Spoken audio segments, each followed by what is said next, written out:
Hello student, you are welcome to my YouTube channel Ankit Kumar First Solve Math Questions. In this video I discussing for कि हम लोग discuss ये करेंगे कि भौतिक नियमों की प्रकृति या जो नेचर ऑफ फिजिकल है, ठीक है, जिसको हम लोग क्या कहते हैं, नेचर ऑफ फिजिकल लॉज। कि नेचर ऑफ फिजिकल लॉज क्या होता है, ठीक है, इन सभी चीजों के बारे में बहुत विस्तार पूर्वक डिस्कशन करेंगे।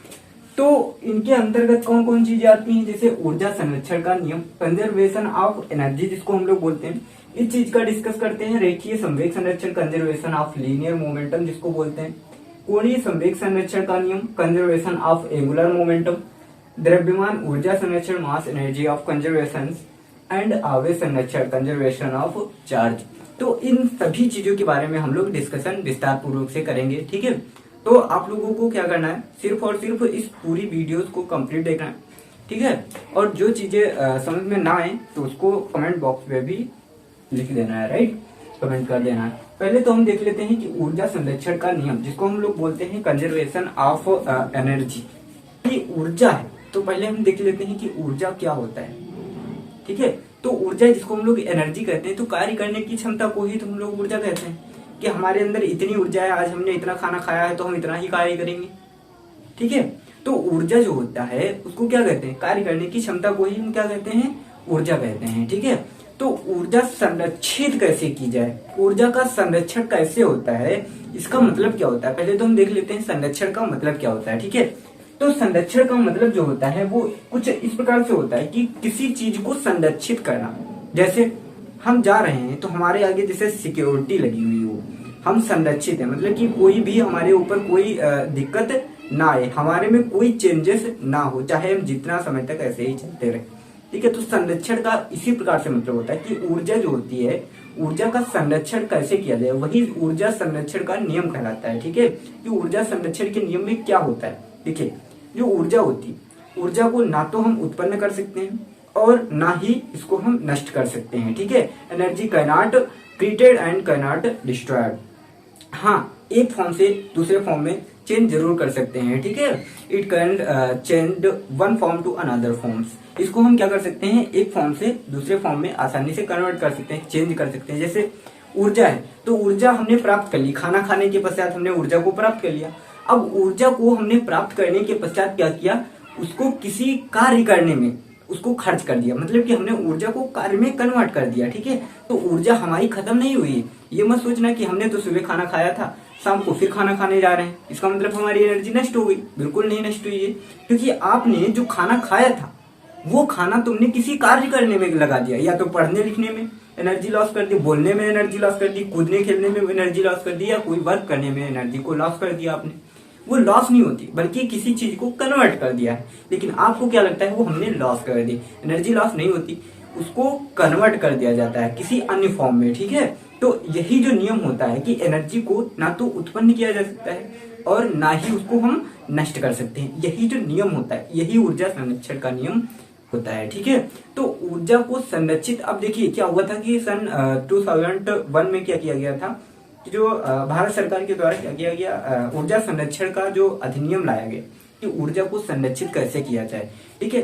कि ऊर्जा का क्या महत्व है भैया, क्यों संरक्षित करना क्यों चाहते हैं। कोई ऊर्जा तो ये तो है नहीं कि उसको डिब्बे में भर करके हम पैक कर लें कि आज नहीं यार ऊर्जा खाना है, हम कल ऊर्जा का खाना कर लेंगे, ठीक है, ऊर्जा को प्राप्त कर लेंगे। आज हमारे पास नहीं, आज डिब्बे में भर के रख दो, कल उसका हम उपयोग कर लेंगे, ऐसा तो नहीं हो सकता है। ऊर्जा कोई भरने वाली चीज तो है नहीं, लेकिन हाँ, जिस चीज से हम ऊर्जा को प्राप्त करते हैं वो तो भरने वाली चीज है, तो उसको तो हम रख सकते हैं। आज हमारे पास खाने की इतनी आवश्यकता नहीं थी, फिर भी हमने इतना खाना बना डाला, क्यों बना डाला भाई, थोड़ा सा बनाया होता, ठीक है। तो इस प्रकार से क्या होता है, हम एनर्जी को संरक्षित रख सकते हैं, ठीक है।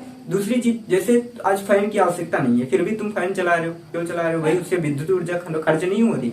लाइट की आवश्यकता नहीं है, लाइट दिन में प्रकाश जल रहा है, सूर्य का प्रकाश वैसे भी लॉस हो रहा है, इतने दिनों से नहीं भी उसकी आवश्यकता होती, फिर भी सूर्य का प्रकाश हमारे घर तक पहुंच जाता है। तो वो क्या होता है, उस सूर्य के प्रकाश को भी हमारे सुरक्षित रखने की प्रयास करना चाहिए। क्यों, कैसे हम सूर्य के प्रकाश को कैसे संरक्षित कर सकते हैं, अपनी खिड़कियां खोल दीजिए, क्या होगा कि सूर्य का प्रकाश जो है वो तुम्हारे कमरों में आ जाएगा, जिससे क्या होगी, सर्दी भाग जाएगी। या उसी प्रकार से क्या होता है, लाइट है, लाइट जब प्रकाश आ रहा है सूर्य का, तो लाइट जो आती है, इस लाइट को हमें बंद कर देना चाहिए, ठीक है। इसके जो लाइट का जो प्रकाश है, ठीक है, जो विद्युत ऊर्जा, जो इलेक्ट्रिक लाइट होती है, उसको हम क्या कर देना चाहिए, बंद कर देना चाहिए, राइट। तो इस प्रकार से हम क्या कर सकते हैं, ऊर्जा को संरक्षित कर सकते हैं। अब बात इस बात की आती है कि ऊर्जा को जो दिया था, ऊर्जा संरक्षण का नियम जिसने दिया था वो कब दिया था, ठीक है। तो क्या हुआ था कि 1841 में एक जो रॉबर्ट मेयर थे, उन्होंने इस चीज के बारे में सबसे पहले बताया था। रॉबर्ट मेयर, ठीक है, उन्होंने क्या बताया, इस चीज के बारे में सबसे पहले बताया था। इसलिए उनको जो ऊष्मागतिकी जिसको हम लोग बोलते हैं थर्मोडायनेमिक्स, उसका जर्नल ऑफ थर्मोडायनेमिक्स जिसको कहा जाता है, वो रॉबर्ट मेयर को ही कहा जाता है, राइट। यहाँ तक समझ में आ गया। फिर दूसरा जो क्वेश्चन होता है कि जो ये है कि रेखीय संवेग संरक्षण जो होता है, कंजर्वेशन ऑफ मोमेंटम जिसको हम लोग बोलते हैं, ठीक है, लीनियर मोमेंटम। लीनियर का मतलब क्या होता है, रेखीय, मोमेंटम का मतलब होता है संवेग, ठीक है। तो पहले हम लोग समझते हैं कि संवेग का मतलब क्या होता है। संवेग मतलब कि ये सम है, किन चीजों का, सम नहीं है, समवेग है, ठीक है। मतलब कि वेग और सम मतलब कि उसका जो द्रव्यमान होता है, ठीक है, द्रव्यमान और वेग के गुणनफल को ही हम क्या कहते हैं, संवेग कहते हैं, ठीक है। इसके द्रव्यमान और उसके गुणनफल को क्या कहते हैं हम लोग, द्रव्यमान और वेग के गुणनफल को हम क्या बोलते हैं, संवेग बोलते हैं। मास एंड वेलोसिटी के मल्टीपल को क्या कहते हैं, संवेग मोमेंटम कहते हैं, राइट। यहाँ तक समझ में आ गया, ठीक है। तो कह रहे हैं कि रेखीय संवेग संरक्षण का नियम। अब सोच में मन में ये आ रहा होगा कि रेखीय क्यों लगा दिया, रेखीय होता है इसका मतलब कोई और भी होता होगा, इसीलिए तो रेखीय कह दिया गया। हाँ बिल्कुल होता है, रेखीय भी होता है, कोणीय संवेग संरक्षण का नियम भी होता है। आपके पीछे जस्ट लिखा हुआ है, देखिए, रेखीय संवेग संरक्षण का नियम जो होता है वो ये कहता है कि किसी वस्तु है, जैसे कोई वस्तु है, ठीक है, उसके ऊपर जब हम बाहर से कोई बाह्य बल आरोपित करें, तब तो वो क्या हो जाएगा, वो परिवर्तित हो जाएगा भाई, बिल्कुल परिवर्तित हो जाएगा। जैसे कोई वस्तु है, ठीक है, वो क्या हुई, ये यहाँ पे रखी हुई है। अब इन दोनों का द्रव्यमान समान है दोनों का, ठीक है, लेकिन ये वस्तु जितनी तीव्र गति से आ रही है, उतनी ही तीव्र गति से इसे टक्कर खाएगी, और ये क्या हो जाएगी, उतनी ही तीव्र गति को प्राप्त कर लेगी। इसका मतलब क्या हुआ कि संरक्षण का जो मतलब होता है वो ये होता है कि वो समय के साथ कभी भी परिवर्तित नहीं होता है, उससे समय से कोई लेना देना नहीं होता है, ठीक है। जितना आज है उतना ही कल होगा, परसों होगा। मतलब क्या हुआ कि वो समय पर डिपेंड नहीं करता है, ठीक है, समय के साथ वो परिवर्तित नहीं होता है। इसी चीज को हम लोग संरक्षण कहते हैं, ठीक है। तो जैसे संवेग होता है, संवेग का मतलब होता है द्रव्यमान और वेग। इसका द्रव्यमान m1 मान लीजिए, इसका द्रव्यमान हमने क्या मान लिया, m2 मान लिया। अब ये वाला द्रव्यमान इसका m1 है, ये वाला m2 द्रव्यमान वाला है, इसका कुछ वेग पहले से मान लीजिए v1 है, इसका वेग इस समय 0 है। लेकिन जैसे ही इस पे इसने टक्कर मारी, अब ये भाग के दूर चला जाएगा, ये यहाँ पे रुक गया, क्यों, ये भी या थोड़ा आगे बढ़ जाएगा, ठीक है। लेकिन टक्कर से पहले और टक्कर के बाद, जब टक्कर नहीं हुई थी, तब अगर हम दोनों का द्रव्यमान और वेग जोड़ें, तब दोनों का द्रव्यमान और वेग, ठीक है, गुणनफल कर लें और दोनों को हम एक साथ सम कर लें, तब जितना होगा उतना ही क्या होगा, जितना मान आएगा, जितना परिमाण आएगा, उतना ही टक्कर के बाद भी परिमाण आएगा, ठीक है। तो इसी के कारण इसको क्या कहा जाता है कि ये संरक्षित रहता है, समय पर डिपेंड नहीं करता है, टक्कर के पहले भी नहीं और टक्कर के बाद भी नहीं, ठीक है। इसीलिए इसको हम लोग क्या कहते हैं, संवेग संरक्षण का नियम कहते हैं। इसका मतलब क्या हुआ, इसको अगर हम परिभाषित करना चाहिए, what is definition of linear momentum, ठीक है, इसकी डेफिनेशन क्या होगी। तो डेफिनेशन इसकी देखिए क्या होती है, जिस प्रकार से हम कहें कि यदि किसी निकाय पर, ठीक है, यदि किसी पिंड पर कोई बाह्य बल आरोपित ना किया जाए, तो उसका जो संपूर्ण जो संवेग होता है वो क्या होता है, संरक्षित रहता है, राइट। यही इसकी डेफिनेशन हो जाएगी, क्या, कि यदि किसी वस्तु पर कोई बाह्य बल आरोपित ना किया जाए तो उसका संपूर्ण संवेग संरक्षित रहता है। इसी को क्या कहते हैं हम, रेखीय संवेग संरक्षण का नियम कहते हैं, ठीक है। ये चीज समझ में आ गई, ठीक है। इसको प्रदर्शित किससे करते हैं, तो इसको हम लोग P से प्रदर्शित करते हैं, ठीक है। इसे प्रदर्शित करते हैं, P से प्रदर्शित करते हैं। P बराबर होता कितना है, तो P बराबर जो अगर हम देखें, इसको P से प्रदर्शित करते हैं भाई, तो P बराबर अगर हम देखें तो क्या होगा, m इंटू वी। m क्या होता है, द्रव्यमान होता है, v क्या होता है, वेलोसिटी जिसको हम लोग बोलते हैं, और m को मास बोलते हैं, ठीक है। तो मास इंटू वेलोसिटी के जो मल्टीपल होता है उसी को हम लोग क्या कहते हैं, p जिसको क्या बोलते हैं हम लोग, अभी क्या इसको बोलते हैं, रेखीय संवेग संरक्षण, रेखीय संवेग बोलते हैं, राइट। ठीक, अब बात आती है कि कोणीय संवेग जो होता है, कंजर्वेशन ऑफ एंगुलर मोमेंटम, इसका मतलब क्या हुआ, ये भी कंजर्वेशन एंगुलर मोमेंटम, इसका भी संरक्षण का नियम क्या होता है भाई, इसमें एंगुलर मोमेंटम आ गया। वो तो रेखीय के रूप में था कि रेखा के रूप में टक्कर हुई थी, रेखीय कहलाया था। एंगुलर का मतलब हुआ, एंगुलर का मतलब होता है तो कोणीय, तो कोणीय का मतलब होगा क्या, ये कोणीय रूप में चलेगा टक्कर के पश्चात, ये कोणीय रूप में, बिल्कुल कोणीय रूप में होता है। कोणीय का मतलब क्या होता है, कोणीय वेग, ठीक है, जो ये होता है जिसको हम लोग क्या बोलते हैं, कोणीय संवेग संरक्षण का नियम। देखिए ये क्या होता है, इसमें अगर हम कोई बाह्य बल, ठीक है, कोई बाह्य जो बलाघूर्ण होता है वो ना लगाया जाए, अगर इसके ऊपर किसी निकाय पर या किसी पिंड पर कोई बाह्य बलाघूर्ण अगर आरोपित ना किया जाए, तो उसका जो कोणीय संवेग होता है वो हमेशा क्या रहता है, संरक्षित रहता है, राइट। देखिए ये सब अभी फिजिक्स का जो स्टार्टिंग है इस क्लास 11th की, इसलिए इसमें थोड़ा थोड़ा बताया जा रहा है, विस्तार पूर्वक नहीं बताया जा रहा है। तो ये मत सोचिएगा कि इसमें बेटर तरीके से नहीं बताया गया। देखिए प्रयास किया जाता है कि बेटर तरीके से बताया जाए, लेकिन सबसे पहले उसके बारे में जानना भी बहुत जरूरी होता है।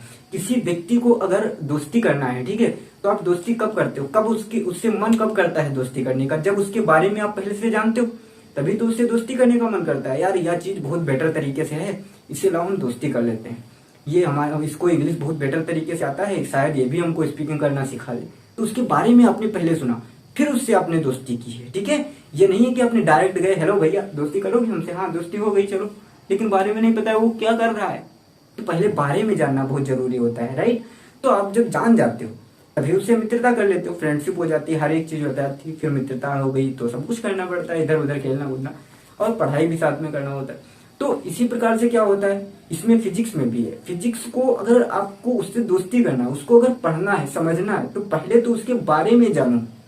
तो उसके बारे में जानना मतलब कि इसमें कौन कौन सी चीजें हमें इंटरेस्टिंग पढ़ सकते हैं। यार बिल्कुल इंटरेस्टिंग ही तो बहुत चीजें, मार दिया ईंटे पे ईंटा हो, ईंट गई फूट हो, उधर निकल गया। लेकिन अब लोगों को ये नहीं पता होता है, जो बच्चे होते हैं उनको सभी को नहीं पता है कि यार ये क्रिया क्या हो रही है, इसका मतलब क्या हुआ, नल है ऐसे डंडा पकड़ के टेट चला रहे हो, अरे यहाँ से पकड़ो, देखो कितना टाइम लगेगा चलाने में, बहुत बल लगेगा, जबकि यहाँ से चलाओगे तो यहाँ से कम बल लगेगा। इसी चीज को घुमाने को, कोण पर देखिए घूम रहा है, तो कोण पर घुमाने की क्रिया को ही क्या हम लोग कहते हैं, कोणीय वेग कहते हैं, राइट। और इसी को हम लोग क्या बोलते हैं, कोणीय वेग जो होता है, जो बल आघूर्ण होता है, वो भी क्या होता है, किसी अक्ष के परितः, अक्ष मान लीजिए ये अक्ष था, ठीक है, इस अक्ष के परितः क्या होता है, किसी वस्तु पर बल लगाया जाए जब, ठीक है, कोणीय रूप में, जब इस पे हम क्या लगाते हैं, बल लगाते हैं, ठीक है, तो वो जो बल आघूर्ण उसे हम लोग कहते हैं, ठीक है, क्या कहते हैं, बल आघूर्ण कहते हैं। उसे भी हम टाउ से प्रदर्शित करते हैं, टाउ बराबर होता है कितना, F/R होता है, राइट। उसको हम लोग आगे पढ़ेंगे, अभी चैप्टर बहुत है और उन सभी चीजों के बारे में हम लोग विस्तार पूर्वक डिस्कशन करेंगे, राइट। यहाँ तक समझ में आ गया कि कोणीय संवेग संरक्षण का नियम क्या होता है, कंजर्वेशन ऑफ एंगुलर मोमेंटम जिसको हम लोग बोलते हैं। तो कंजर्वेशन ऑफ एंगुलर मोमेंटम जिसको हम लोग बोलते हैं, वो होता क्या है, तो असली में यही होता है कि किसी वस्तु पर, ठीक है, किसी जो बाह्य पिंड है, जैसे ये है पिंड, तो इसके ऊपर हम अगर कोई बाह्य बल आघूर्ण ना लगाएं, बल आघूर्ण का मतलब क्या हुआ कि टाउ जिसको बोलते हैं, टाउ इसके ऊपर ना आरोपित किया जाए, ठीक है, तो ये बेचारा क्या करेगा, जितना अभी है उतना कल भी होगा, परसों भी होगा, चाहे जितना टाइम हो जाए वो वैसे ही पड़ा रहेगा, ठीक है, इस पे कोई चेंजेस नहीं आने वाला। इसीलिए हम लोग क्या कहते हैं, ऊर्जा संरक्षण का ये जो होता है, क्या बोलते हैं इसको, कोणीय संवेग संरक्षण का नियम, ठीक है, ये कहते हैं conservation of angular momentum, right.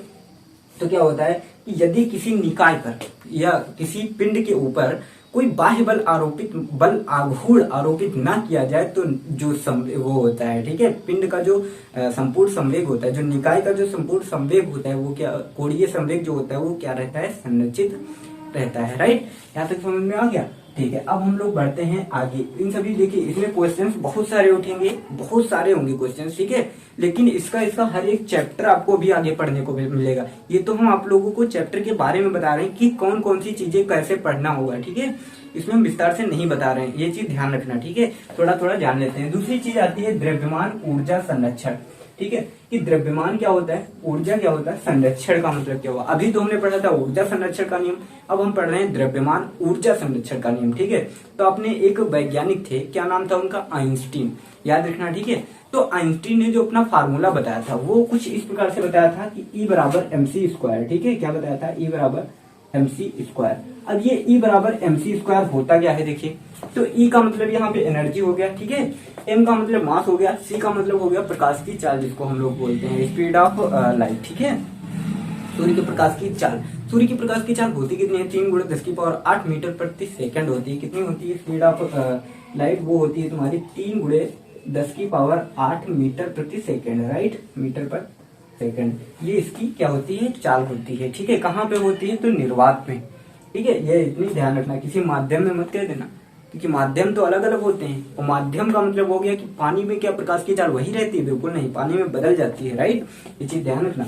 तो E बराबर MC स्क्वायर, देखिए E का मतलब क्या हुआ, एनर्जी, M का मतलब क्या हुआ, मास, C का मतलब क्या हुआ, प्रकाश की चाल। ठीक है, तो इन्होंने क्या बताया कि जो द्रव्यमान होता है, द्रव्यमान को ना ही हम उत्पन्न कर सकते हैं, ना ही उसको हम नष्ट कर सकते हैं। हाँ, ये चीज जरूर है, इसको हम किसी चीज से किसी अन्य चीज में कन्वर्ट कर सकते हैं। जैसे देखिए, किस चीज से किस में हम कन्वर्ट कर रहे हैं, द्रव्यमान।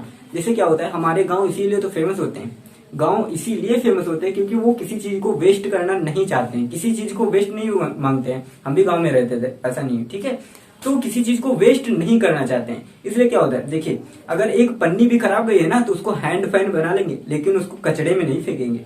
और दूसरी चीज रही, गाय का जो गोबर होता है, उससे क्या वो लोग कर लेते हैं, कंडा पात लेते हैं, कंडा उसको बोलते हैं। ठीक है, उसको पात करके क्या करते हैं, चूल्हे में उसको बाला जाता है, बालने के पश्चात उससे रोटियां सेकी जाती हैं, या फिर उसका भोजन उससे तैयार किया जाता है। ठीक है, जला करके उसको भोजन को तैयार करने में सहायता प्राप्त करता है। एनर्जी, मास, उसका क्या था, द्रव्यमान, कंडा जो था उसका द्रव्यमान था। द्रव्यमान को तुमने जलाया तो प्राप्त क्या हुआ, प्रकाश निकलता है, उससे प्रकाश निकलता है, यानी आसपास उजेला हो जाता है। और दूसरी चीज क्या निकलती है, एनर्जी, जिसके कारण खाना पक जाता है या भोजन तैयार हो जाता है, बन जाता है। ठीक है, तो क्या हुआ कि आप अगर मास को तुमने किस में कन्वर्ट कर दिया, द्रव्यमान में, द्रव्यमान को तुमने एनर्जी में कन्वर्ट कर दिया, राइट। तो एनर्जी को द्रव्यमान में कन्वर्ट किया जा सकता है और द्रव्यमान को एनर्जी में भी कन्वर्ट किया जा सकता है। ठीक है, ये चीज हमेशा ध्यान रखना। इससे पहले जो था, जो न्यूटन लोग थे, उन्होंने ये बताया था कि द्रव्यमान जो होता है और जो ये मास होता है, ये अलग अलग चीजें होती, इनमें कोई रिलेशन नहीं होता। लेकिन बाद में ये पता चला कि द्रव्यमान को ही हम ऊर्जा में कन्वर्ट कर सकते हैं और ऊर्जा को हम द्रव्यमान में कन्वर्ट कर सकते हैं। ठीक है, अगर हमको द्रव्यमान निकालना है तो हमें अगर एनर्जी पता है तो द्रव्यमान को हम निकाल सकते हैं, अगर हमको द्रव्यमान पता है तो हम उसकी एनर्जी को निकाल सकते हैं। ठीक है, अब कहोगे सर इसका मतलब ये हुआ कि अगर हम प्रकाश की चाल जितनी होती है, प्रकाश की चाल का वर्ग कर दें और जितना हमने कंडा जलाया है उसको ले लें और सभी को जोड़ घाट करके हम देखें कि जितना कंडा पहले था क्या उतना ही अभी भी है, बिल्कुल होगा। कंडे को आप पूरी तरह नष्ट कर दीजिए, बिल्कुल उसमें राख वा कुछ ना रह जाए। ठीक है, तो तब कहा जाएगा कि संपूर्ण द्रव्यमान नष्ट हुआ है। नष्ट का मतलब कि वो एनर्जी में कन्वर्ट हो गया है, राइट, नष्ट नहीं होता है, ये चीज ध्यान रखना। तो जो द्रव्यमान ऊर्जा संरक्षण होता है, ये क्या होता है कि द्रव्यमान को ना ही उत्पन्न किया जा सकता है, ना ही नष्ट किया जा सकता है। हाँ, द्रव्यमान को ऊर्जा में कन्वर्ट जरूर किया जा सकता है। ठीक है, ये हो गया। फिर आता है आवेश संरक्षण का नियम, जिसको हम लोग बोलते हैं कंजर्वेशन ऑफ चार्ज। अब चार्ज क्या होता है, चार्ज के बारे में जो विशेषता है, ठीक है, चार्ज का मतलब हमने पिछले वीडियो में आप लोगों को बताया था, डिस्कस कराया था कि चार्ज होता क्या है। देखिए, चार्ज का मतलब जैसे ये होता है, ये कण है कोई, ये कण है, ठीक है। अब मान लीजिए इसके ऊपर धनावेशित है चार्ज, इसके ऊपर ऋणावेशित चार्ज है। तो एक चीज बताइए, अगर हम इन दोनों को चिपका दे तो धनावेशित और ऋणावेशित दोनों विपरीत विपरीत है, विपरीत के कारण ये चिपक जाएंगे। ठीक है, लेकिन एक चीज हमें बताइए कि ये अगर कोई इसके ऊपर आवेश नहीं है तब इसका मतलब क्या हुआ। तो इसका मतलब यही हुआ कि इस पे हम अगर रगड़ दें तो इस पे भी आवेश आ जाएगा, इसके ऊपर भी आवेश आ जाएगा। तो ये आवेश आ कहां से जाता है, क्या कहीं आसमान से टपक जाता है क्या, नहीं। इसके इलेक्ट्रॉन या तो इसमें चले जाते हैं या इसके इलेक्ट्रॉन इसमें चले जाते हैं। ठीक है, इसी के कारण क्या हो जाता है, उसमें चार्ज आ जाता है एक पर। जो इलेक्ट्रॉन, जैसे इलेक्ट्रॉन यहां से उठ करके इलेक्ट्रॉन इस पर आ गए तो ये ऋणावेशित हो जाएगा, ये धनावेशित हो जाएगा। क्यों? क्योंकि इसने अपने ऊपर से इलेक्ट्रॉनों को इसको दे दिया है, इसलिए ये जो है वो क्या हो जाएगा, ऋण आवेशित। ये धनावेशित रहेगा, ये ऋण आवेशित हो जाएगा। ठीक है, ऋण आवेशित का मतलब है कि इसने कर्जा ले रखा है। कर्जा का मतलब है कि इसने किसी से कर्जा लिया, मतलब इलेक्ट्रॉनों का कर्जा लिया है। इसके कारण क्या हुआ, इसके ऊपर ऋण आवेशित चार्ज आ गया। इसने दिया है, इसके कारण इसके ऊपर क्या आ गया, धन आवेशित चार्ज आ गया। तो चार्ज आता नहीं है, बल्कि क्या हो जाता है, इसीलिए कहते हैं कि चार्ज को ना तो उत्पन्न किया जा सकता है और ना ही नष्ट किया जा सकता है। हाँ, उसको इलेक्ट्रॉनों के माध्यम से उत्पन्न कराया जा सकता है। कैसे? कि इससे इलेक्ट्रॉनों को इसमें दे दिया और इससे इस पे ऋणावेशित हो गया, ये धनावेशित हो गया। ठीक है, तो जो चार्ज होता है, ठीक है, जो संपूर्ण जो निकाय का जो कुल चार्ज होता है, वो अगर हम देखें, अगर इन धनावेशित और ऋणावेशित को मिला दे तो वो न्यूट्रल हो जाता है। मतलब कि उस पर कोई चार्ज नहीं रहता। जैसे परमाणु होता है, परमाणु पे कोई चार्ज नहीं होता, लेकिन उसको अगर खोला जाए तो उसमें कौन कौन सी चीजें निकलती हैं उसके अंदर निकलता है परमाणु होता है। परमाणु में क्या होते हैं, इलेक्ट्रॉन होते हैं, प्रोटॉन होते हैं, न्यूट्रॉन होते हैं। नाभिक के अंदर प्रोटॉन और न्यूट्रॉन पाए जाते हैं। नाभिक के बाहर जो होता है चक्कर लगाते हुए इलेक्ट्रॉन होते हैं। ठीक है, तो इतनी चीजों का आप लोगों ने विस्तार पूर्वक तो नहीं किया गया, लेकिन फिर भी प्रयास किया गया है कि थोड़ी थोड़ी चीजों को जान सके हम। ठीक है, फिर अगला चैप्टर देखिए, चैप्टर स्टार्ट करने से पहले होता है उस चैप्टर के बारे में जानना, उसकी क्या विशेषताएं हैं। ठीक है, जैसे किसी जंग को हमको लड़ना है तो उसके पहले बारे में जानना पड़ेगा, उसकी पहले ट्रेनिंग लेना पड़ेगा। तो हमको ट्रेनिंग इसमें हम दे रहे थे। ठीक है, अब आगे जो होगा वो सेकंड, जो चैप्टर नंबर 2 है, जिसको हम लोग त्रुटि कहेंगे, मापन एवं त्रुटि, उस चैप्टर के बारे में विस्तार पूर्वक डिस्कशन करेंगे। ठीक है, मिलते हैं नेक्स्ट वीडियो में।